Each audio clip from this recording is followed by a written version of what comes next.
पण वेगवेगळ्या भागात कुणी जायचं ते ठरवणार आहे. ते उद्याच मंगळवारी ठरवून ती जबाबदारी त्यांच्यावर देणार आहे.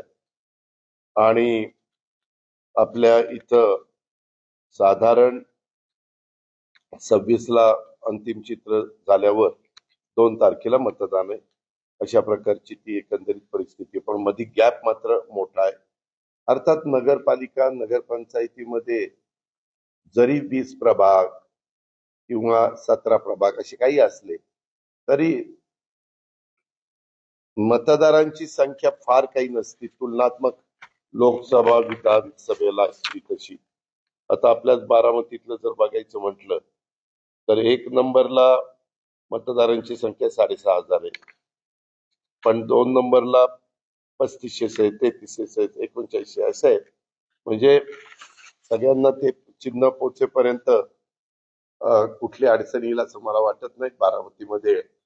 आणि नगरपंचायत झाल्यानंतर माळेगावमध्ये पण मोठ्या प्रमाणावर कामं करण्याचा प्रयत्न आम्ही महायुतीच्या सरकारच्या माध्यमातून केलेला आहे. हे पत्रकार म्हणून आपण पण जाणता.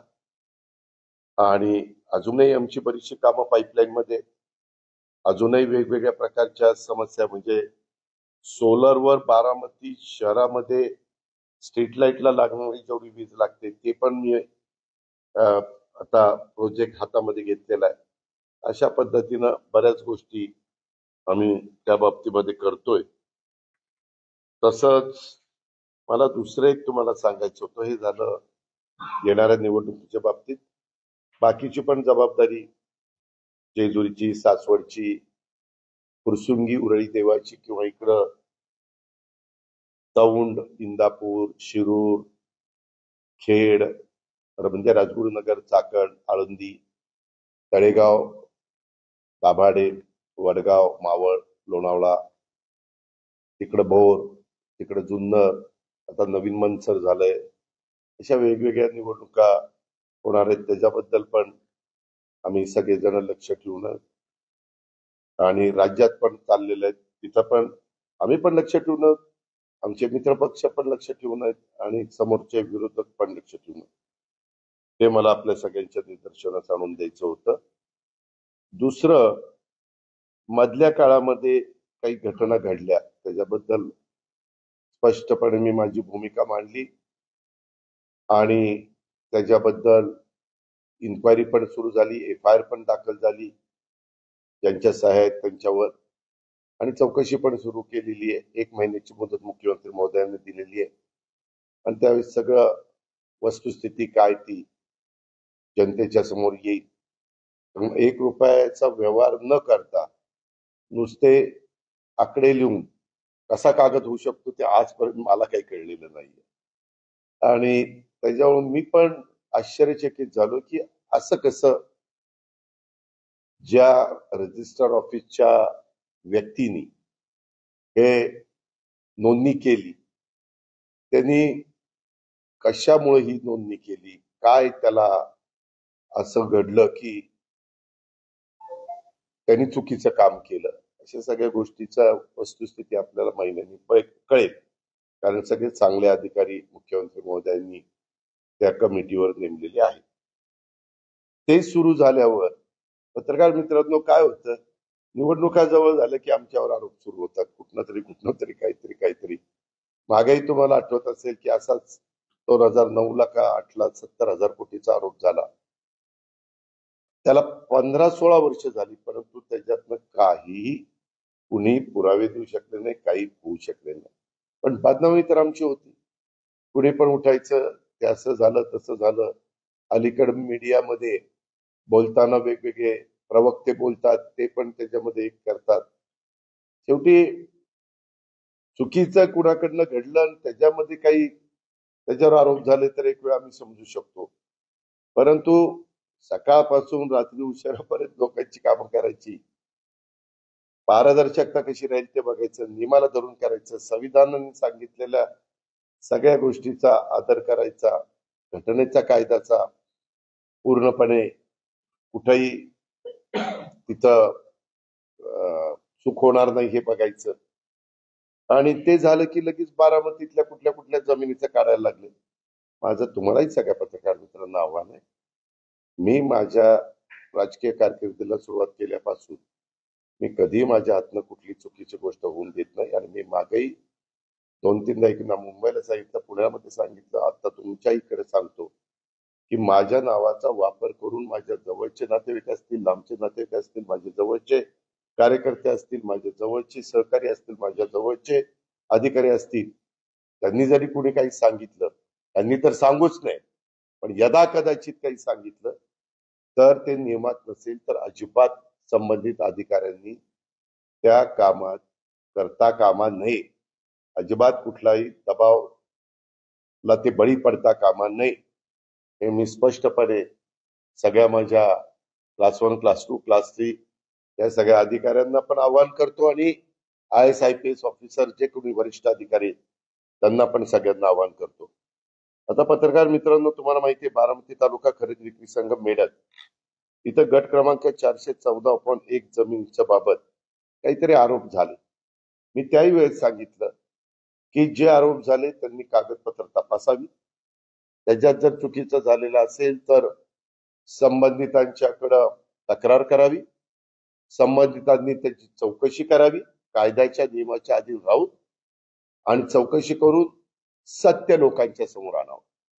आता ही 25/3/1994 रोजी जिल्हाधिकारी पुणे यांनी तहसीलदार कार्यालयामार्फत जमीन मिळणे कामी खरेदी विक्री संघाने प्रस्ताव दिला होता. कधी 94 साली. नंतर 4थ्या महिन्यात म्हणजे पुढच्याच मार्चला प्रस्ताव दिला, एप्रिलला ग्रामपंचायत मिळत होती, त्यांनी शासकीय जागा मिळवावा, ठराव मिळावा असं मागणी आम्ही म्हणजे संघाने केली. 15/4ला विषय नंबर 7 मध्ये ती 5 एकर जागा देण्याबाबतचा ठराव झाला, कारण ग्रामपंचायतीच्या हद्दीत जागा पाहिजे असेल तर त्यांचा ठराव लागतो. 11/5/94ला 2 महिन्यांनी त्याची सर्व कागदपत्रांची पूर्तता करून प्रस्ताव जिल्हाधिकाऱ्याकडे सादर झाला. तहसीलदारांनी काही प्रस्तावातील त्रुटी पूर्ण करण्याबाबत पत्र संघाला दिलं. संघाने ते सगळं काही नीटनेटकं केलं, त्या त्रुटी पूर्ण केल्या आणि साधारण त्यांनी पर्यायी जागा उपलब्ध करून देण्याबाबत तहसीलदार यांचे पत्र संघाला मिळाले. शासन आणि कागदपत्रांची पूर्तता मेढ्यात येथील जमिनीच्या बदल्यात 5 एकर जमीन उपलब्ध करून देण्याबाबत कालावधी गेला आणि 22ला पुन्हा 2001ला ही मेढत गावातील गायरान जमीन संस्थेच्या व्यवसायासाठी देण्याकरता शिफारस पत्र आलं आणि तशा पद्धतीनं ही जमीन माझ्या माहितीप्रमाणे त्याची किंमत त्यावेळेस ठरवली 2003ला बरं का, 1.5 लाख रुपये. तुम्हालाही माहिती आहे की त्यावेळेस जमिनीचा दर काही एवढे नव्हते तिकडच्या, आणि तिथं तर मला वाटतं कमरे एवढा खड्डा होता. म्हणजे मी नंतर कितीतरी मुरुम टाकून ते सगळं भरून घेतलं, संघाला मदत केली होती मी त्यावेळेस. आणि त्याच्या संदर्भामध्ये मग त्यांनी ताबा पावती 2003ला 5व्या महिन्यात दिली संघाच्या नावाने. म्हणजे मागणी केली 94/3ला, मार्च 3ला, आणि झालं 2003ला, म्हणजे 9 वर्ष त्याला गेली. आणि त्याच्यानंतर मग ते एनए, आता एनएच्या बद्दल तर आम्ही निर्णय घेतला, आता एनए काढूनच टाकलं. त्या एनएच्या बद्दल एवढ्या तक्रारी यायच्या, आता एनए प्रकरणच ठेवलेलं नाही राज्य सरकारने.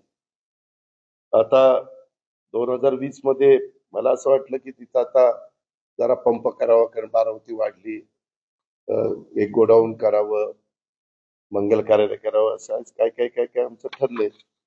तशा पद्धतीनं झाडं लावली, बाकीच्या सगळ्या गोष्टी केल्या, पण त्याचंही काहीतरी काढलं होतं म्हणे.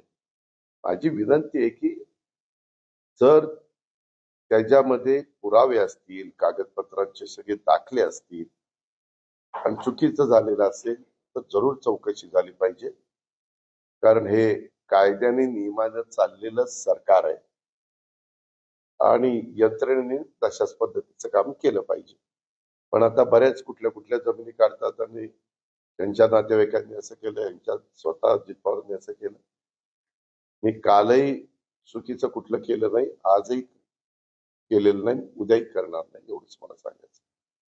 दादा, राज्यात महायुती एकसंध लढणार आहे का?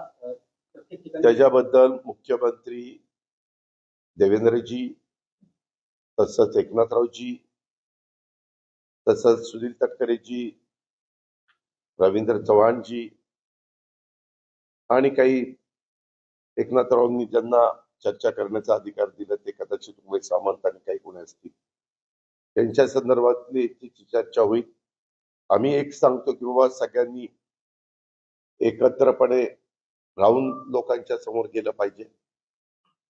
पण मागे आम्ही 15 वर्ष आघाडीमध्ये काम केलं त्यावेळेस जो तो पक्ष जिथं त्याची ताकद असेल तिथं स्वतंत्र लढण्याचा प्रयत्न करत असतो.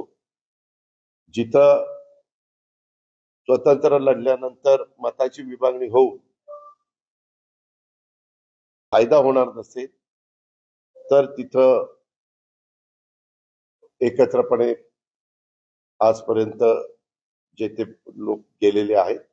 आताही आमचा प्रयत्न चाललेला आहे की मताची विभागणी न होता जसं आमचं एनडीएचं सरकार केंद्रात आलं, राज्यामध्ये युतीचं सरकार आलं, तसं चांगल्या पद्धतीनं विकासाची कामं होण्याच्या दृष्टिकोनातून त्या त्या भागामध्ये जनतेने महायुती सध्या सत्तेवर असल्यामुळं महायुतीला सहकार्य करावं.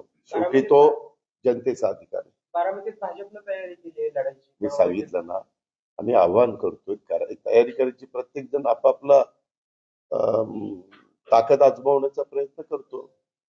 प्रयत्न करणं आपल्या हातात आहे. यश आलं ठीक, नाही यश आलं तर ज्या गोष्टी घडतील त्याला सामोरं जायचं. बारामतीमध्ये बंदी असताना देखील मातृत्वाच्या आजूबाजूला प्रोत्साहन घेतला जातो, त्याचा व्हिडिओ देखील बाहेर आले. हे तपासाचा भाग आहे. त्याची तक्रार पोलीस खात्याकडे केली पाहिजे. पोलीस खातं याच्यावर कंट्रोल करतं. माहित नाही, मी काही नजर ठेवली नाही. बारामती नगराध्यक्ष पदाचे उमेदवार जय पवार असणार चर्चा, मी पण ती चर्चा ऐकली. मला आज पण बरेच जण म्हणाले, परंतु तसं काही होणार नाही.